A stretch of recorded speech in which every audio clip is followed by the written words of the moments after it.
Ayan, sino dito yung nakakita ng cake display ko sa bakery fair? At syempre, excited akong i-share to kung paano ko ba talaga siya ginawa. Dahil ito nga ay cake display lang, styro lang talaga siya. Bali yung ginawa ko dito, bumili ako ng isang malaking buo na styro, 1 inch yung kapal niya, tapos ako na lang yung nag-cut. Since iba-iba kasi yung shape niya, plus mas mura to kaysa dun sa mga ready-made na dami styro cake. So same lang din, nag-ganache din ako katulad nung sa usual na ginagawa natin kapag nagfo-fondant. Mas okay sana to kung white chocolate, kaya lang wala akong available ng time na yan, kaya carry na yan. Etong sa bottom tier na design ay basket effect siya, kasi ang naging concept ko dito is punuin ko siya ng fruits and vegetables since Pahiyas Festival team yung napili kong gawin. And para may idea kayo, ang Pahiyas Festival po ay ginagawa ng mga taga Lucban, Quezon every 15th of May for the celebration of abundance of harvest nila. At kung naka-attend na kayo sa festival, makikita nyo talaga yung mga bahay nila ay full of colors, very vibrant, and madami sa kanila. They are selling local treats and delicacies sa mga harap ng bahay nila. Hindi pa naman ako naka-experience maka-attend, pero nag-research talaga ako para magawa ko ng maayos tong display cake ko at mailagay ko ng tama yung mga details. Hindi naman siya actually mahirap gawin, pero dahil nga sobrang dami ng detalye niya, iba-ibang kulay, matagal siya gawin. 5 days bago ako lumuwas, sinimulan ko na to, pero hindi siya dire-diretso, as in,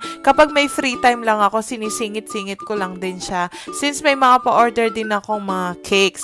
Yung mga flowers naman, gumamit ako ng mga silicone molders. Pin-prepare ko na ahead of time para sabay-sabay ko siya ilalagay. Etong mga fruits and vegetables, man-mano lahat yan. Wala akong ginamit ng cutters or molders. Hindi ko na na-video kasi nga nung ginawa ko to, madaming kasabay na cake orders.